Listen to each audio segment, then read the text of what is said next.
There is a cistern 2 farms over from where I grew up that has not missed a day of service in 150 years. No pump, no pressure tank, no electric bill, no repair crew, no permit pulled since the day it was finished. The family that built it is gone. The family living there now has never had to think about their water supply, not once, because the people who poured that first stone knew something that the modern plumbing industry quietly made sure you forgot. I have watched these cisterns work for 8 decades. I have watched the English neighbors dig wells, install pressure tanks, replace pumps, lose water during ice storms, and pay monthly bills, while the Old Order families next door drew clean water from the same stone box their great-grandparents built. What I am going to walk you through today is not theory. It is not a homesteading fantasy. It is exactly what I have seen built, used, maintained, and passed down on these farms. The dimensions, the inlet, the overflow, the settling chamber, the reason the water stays clean. All of it. Stay with me until the end, because the last piece, the iirus, the overflow routing, is the one detail that separates a cistern that lasts a century from one that fails in a decade. The first thing you have to understand is that the Old Order Amish did not build cisterns because they were poor. They built cisterns because they thought clearly about water. A drilled well requires a pump. A pump requires either a hand or an engine. An engine requires fuel or electricity. Fuel and electricity cost money every month, every year, every decade. A stone cistern requires rain. Rain is free. It has always been free. It will always be free. I grew up in Lancaster County, Pennsylvania. The average annual rainfall there sits right around 44 inches. A roof that measures 30 feet by 40 feet, a modest farmhouse, nothing grand, intercepts roughly 33,000 gallons of rain in a year. 33,000 gallons. The families I watched growing up used between 2,000 and 4,000 gallons a month for household purposes, cooking, washing, livestock watering at the trough. The math worked. It still works. It worked in 1875, and it works today. What the Old Order understood, and what modern builders forgot, is that you do not need to own the water source. You need to own the storage. A drilled well gives you access to water you do not control. A cistern gives you a reservoir you built with your own hands, on your own land, filled by weather you did not have to pay for.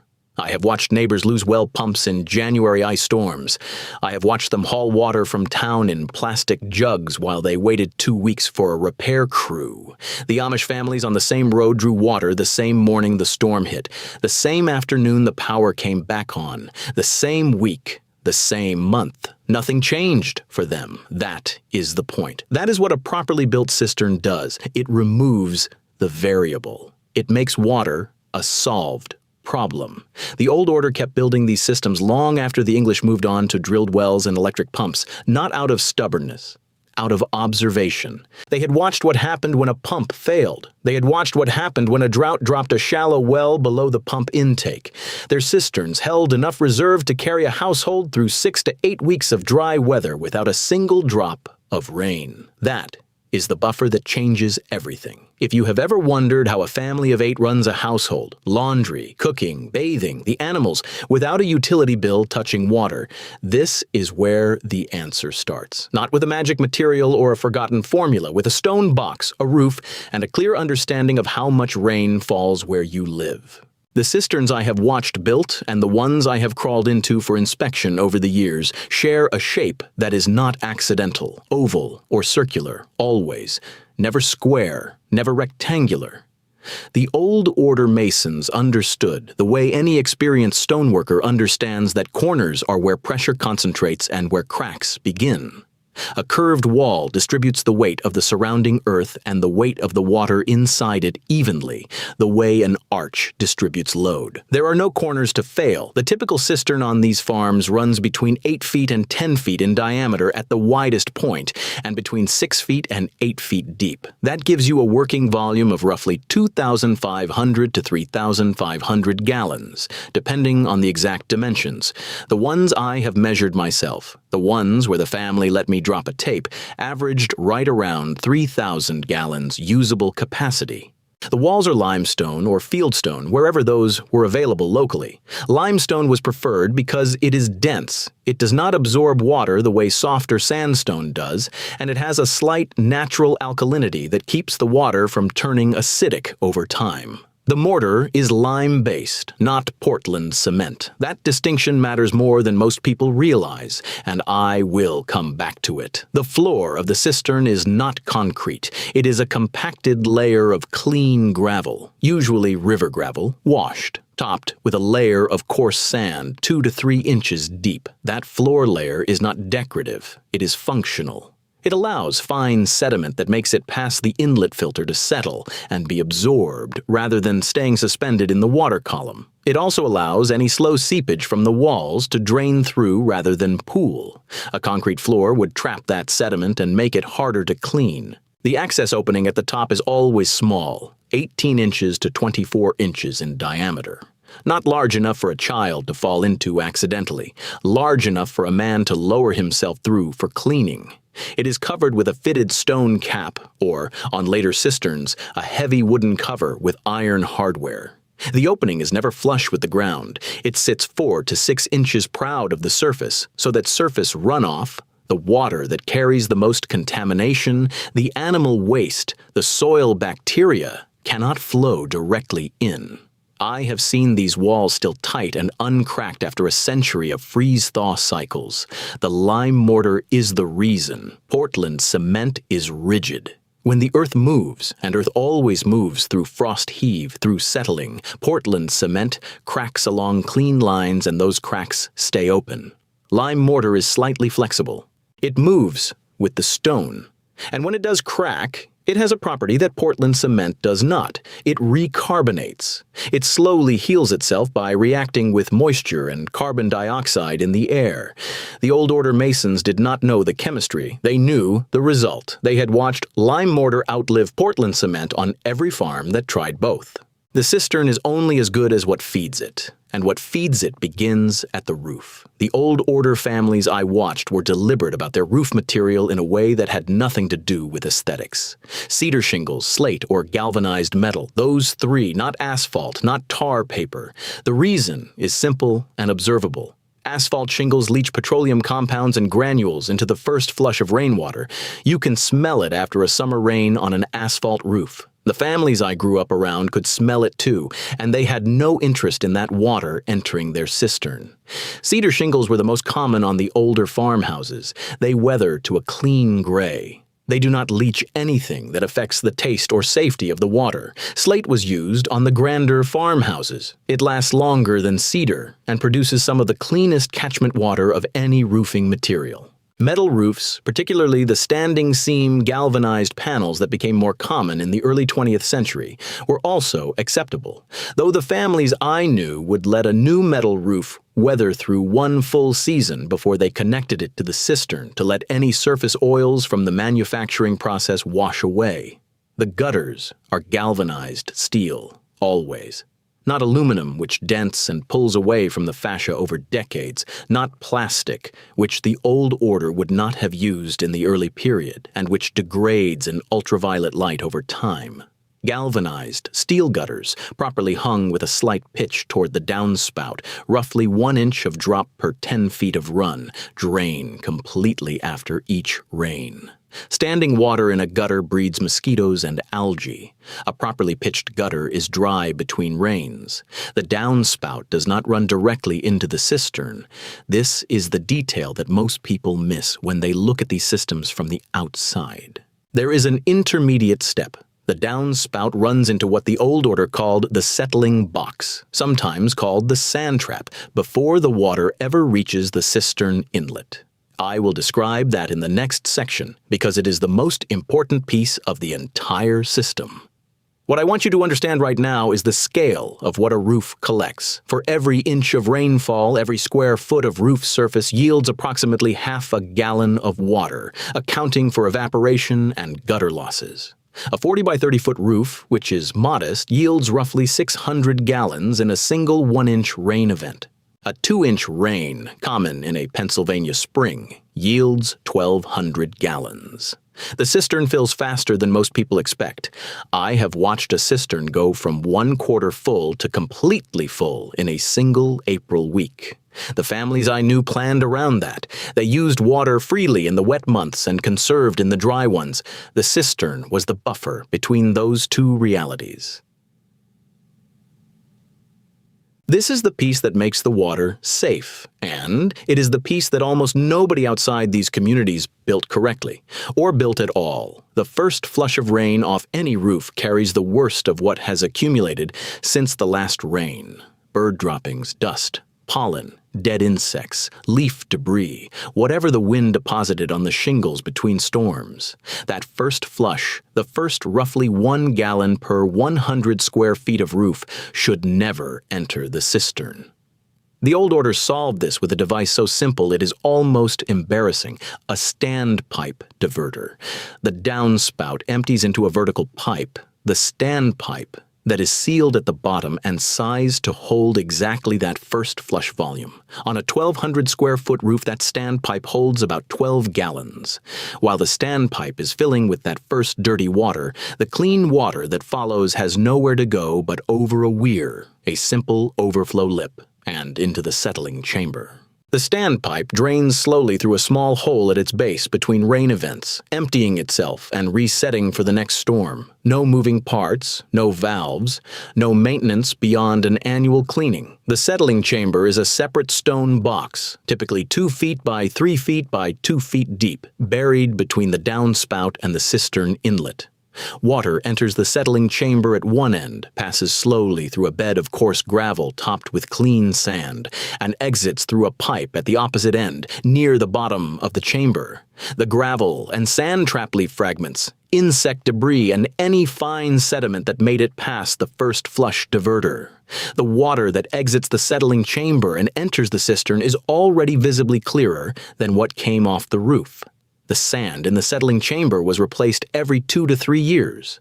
The gravel was rinsed annually. I watched this done on the farms I knew as a boy. It was a spring task, done after the last heavy rain of the season, when the cistern was full and there was no urgency to collect more water.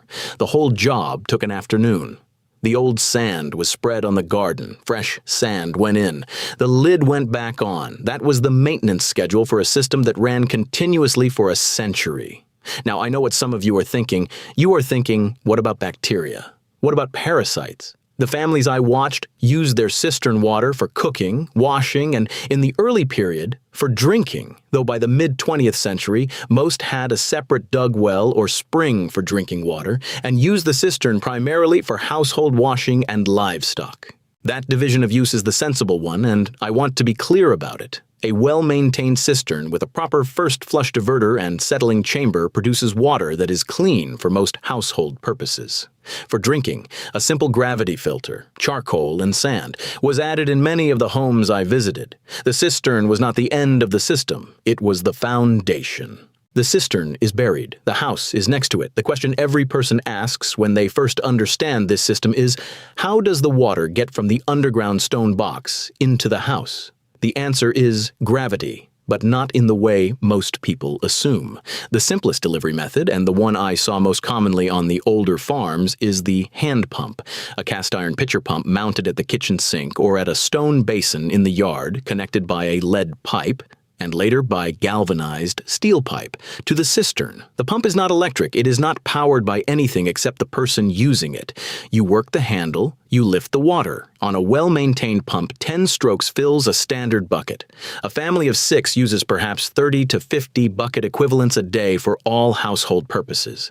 That is a few minutes of pumping spread through the day. But the more sophisticated cisterns, the ones built on farms where the cistern sat uphill from the house, or where the cistern was elevated on a stone platform, used true gravity flow. No pump at all. The outlet pipe from the cistern ran downhill to the house, and a simple tap at the sink was all that stood between the water and the user. I have been in farmhouses where the kitchen tap ran with gravity pressure from a cistern elevated 8 feet above the sink floor. 8 feet of head pressure gives you roughly 3.5 pounds per square inch, not the 60 psi of a modern municipal supply, but more than enough to fill a pot, run a laundry basin, or supply a livestock trough. The pipe material in the oldest systems was lead, the same material used in Roman aqueducts, and with the same long-term concerns. By the early 20th century, the Old Order had largely moved to galvanized steel pipe for interior runs, and later to copper. The pipe diameter was 3/4 of an inch for most household supply lines, sufficient for the flow rates these families used. What I want you to sit with for a moment is what this means in practice. No pressure tank that waterlogged and failed. No submersible pump that burned out at the worst possible time. No electric bill line item for water delivery. The system that moved water from the cistern to the kitchen sink had exactly one moving part: the pump handle. Or in gravity systems, the tap. That is it. A cast iron pitcher pump properly maintained lasts 50 years without major service. I have seen them last longer. The one on the farm 2 roads over from where I grew up was still drawing water on the same original castings after 70 years. The packing leather needed replacing every decade or so. That was the repair schedule. If that kind of reliability sounds foreign to you, leave a comment below and tell me, how many times has your well pump or pressure tank needed service in the last 10 years? I am genuinely curious what people outside these communities have experienced. If what you have heard so far, the first flush diverter, the settling chamber, the gravity delivery, if any of that has made you stop and think about how much of what you pay for every month could be replaced by something your great-grandparents already solved, then you are exactly who this channel is for. Leave a like right now so I know this is reaching the people who need it. And if you are not subscribed yet, one tap keeps you in this world. Because what is coming next, the overflow routing and the way the Old Order managed water quality across decades without a single chemical treatment, that is the part that changes how you think about water permanently. I told you at the beginning that the overflow routing is what separates a cistern that lasts a century from one that fails in a decade. Here is why. A cistern that fills completely and has no overflow path will find its own outlet. Water under pressure finds every weakness in mortar, every gap between stones, every soft spot in the surrounding earth. A cistern without a proper overflow does not simply stay full, it pressurizes. The water pushes outward against the walls. Over years, it works mortar loose. Over decades, it shifts stones. I have seen the remains of cisterns that failed this way: bulged walls, collapsed sections, the whole structure undermined by the very water it was meant to hold. The Old Order solution is a pipe set into the cistern wall at a specific height, typically 6 inches below the top of the cistern, that carries excess water away from the structure entirely. Not back to the surface near the cistern, away, down a slope, into a drainage ditch, into a dry stone French drain, or into a secondary holding pond for livestock use. The overflow pipe is the pressure relief valve of the entire system. The pipe diameter for the overflow is always larger than the inlet pipe. The inlet on most cisterns I have examined runs 1¼ to 1½ inches in diameter, sufficient for the flow rate coming off a residential roof in a moderate rain. The overflow pipe runs 2 to 3 inches in diameter. The logic is straightforward. In a heavy storm, the cistern may receive water faster than the inlet pipe delivers it under normal conditions. The overflow must be able to evacuate that excess faster than it arrives. An undersized overflow defeats its own purpose. The outlet end of the overflow pipe is critical. It must terminate in open air, not buried in soil, not submerged in standing water. A submerged overflow outlet creates a siphon condition that can actually pull water back out of a full cistern in certain pressure conditions. The outlet should daylight into a stone-lined channel or a gravel splash pad that disperses the flow without erosion. I have watched poorly terminated overflows erode the foundation of a barn over 20 years. The stone channel is not decorative, it is structural protection.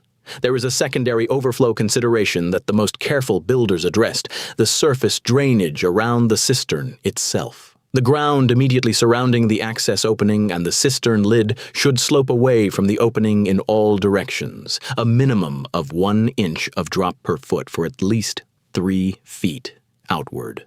This prevents surface water from pooling around the lid and seeping in around the edges. Combined with the raised lid collar I described earlier, this surface grading is what keeps the cistern water clean at the source. The Old Order Masons graded this by eye using a long straight board and a bubble level. They got it right the first time, and it stayed right for generations because they used compacted stone fill, not loose soil, around the cistern perimeter. The overflow is not a backup feature. It is a primary design element. A cistern built without it is not a complete system. It is a stone box waiting to fail. The question I am asked most often when I describe these systems is this: how is the water still clean after 150 years? No chlorine, no filtration system, no UV treatment. How? The answer is not magic. It is a set of practices that the Old Order carried forward without interruption, and it is the design of the cistern itself working in their favor. First, the darkness. A cistern is buried. No light reaches the water. Algae cannot grow without light. The green bloom that turns a surface pond or an open tank into a health concern simply cannot occur in a properly covered underground cistern. I have opened cisterns after years of undisturbed use and found the water clear and odorless. The darkness is doing more work than most people realize. Second, the lime. The limestone walls of the cistern slowly release calcium carbonate into the water. This keeps the pH slightly alkaline, typically between 7 and 8 on the scale. Most waterborne bacteria prefer a neutral to slightly acidic environment. The alkaline chemistry of the cistern water is mildly inhospitable to the organisms that cause illness. The Old Order Masons did not understand pH. They understood that limestone cistern water tasted clean and kept people healthy, and they kept building with limestone. Third, the periodic treatment. Once a year, typically in the spring after the cistern had been filled by winter and early spring rains, the families I watched would lower a small cloth bag of hardwood charcoal into the cistern and leave it suspended in the water for several days. Charcoal adsorbs organic compounds and some dissolved minerals that can cause off tastes. It does not sterilize the water, but it polishes it. The water that came out of a cistern that had been charcoal treated tasted noticeably cleaner than untreated water from the same source. I watched this done so many times as a boy that I assumed it was universal practice. It is not. It was preserved in these communities when it had been forgotten almost everywhere else. Fourth, the cleaning. Every 3 to 5 years, the cistern was emptied, either by use during a dry summer or by hand pumping, and scrubbed. The walls were brushed with a stiff broom. The gravel floor layer was raked, and any accumulated sediment was scooped out and spread on the garden. The walls were then washed with a dilute solution of hydrated lime, the same material used in whitewashing, which killed any biological growth that had established itself on the stone surface. The cistern was then allowed to air for a day before being refilled. That is the complete maintenance protocol for a system that runs for a century. Annual charcoal treatment, triennial cleaning, sand replacement in the settling chamber every 2 to 3 years. That is it. No service contracts, no replacement parts, no technician required. If you know someone who has been paying a water bill for 30 years and has never once thought about where that water actually comes from or whether there was another way, send them this video. Not to convince them of anything, just to show them what was possible before the infrastructure made the question seem unnecessary. There is a reason you have not heard about these cisterns. It is not a conspiracy. It is economics. In the 1940s and 1950s, rural electrification reached the American countryside. Electric submersible well pumps became affordable. Pressure tanks became standardized. The plumbing supply industry built itself around those components: the pump, the tank, the pressure switch, the service contract. A system that required none of those things was not suppressed. It was simply not marketed. There was no money in it for anyone except the family that built it. The Old Order Amish were not ideologically opposed to wells or pumps in the way that outsiders sometimes assume. Many Old Order communities use hand-pumped wells alongside cisterns. What they observed across generations on their own farms was that the cistern required less ongoing cost. less dependence on outside suppliers, less that could go wrong at an inconvenient moment. They kept building them not out of tradition for tradition's sake, but because the systems they had built continued to outperform the alternatives they could observe. I want to be direct about something, because I have watched people romanticize these systems in ways that do not serve them. A stone cistern is not a complete water solution for every household in every climate. In a region that receives less than 30 inches of annual rainfall, a cistern alone may not fill reliably enough to serve as a primary water source. In a household with modern water usage habits, long showers, dishwashers, irrigation systems, a 3,000-gallon cistern will not carry you through a dry summer without supplemental supply. The families I watched used water carefully, not as a deprivation, as a practice. They knew how much they had, and they used what they needed. What a cistern does, in the right climate and with the right habits, is something no modern system matches. It makes water a solved problem, not a cheaper problem, not a more convenient problem, a solved one. The stone box in the ground filled by rain, delivering water by gravity or hand pump maintained by one afternoon of work per year, that system has no failure mode that cannot be addressed with a bucket and a trowel. There is no component that requires a specialist. There is no part that is discontinued. There is no utility that can raise its rates or interrupt its service.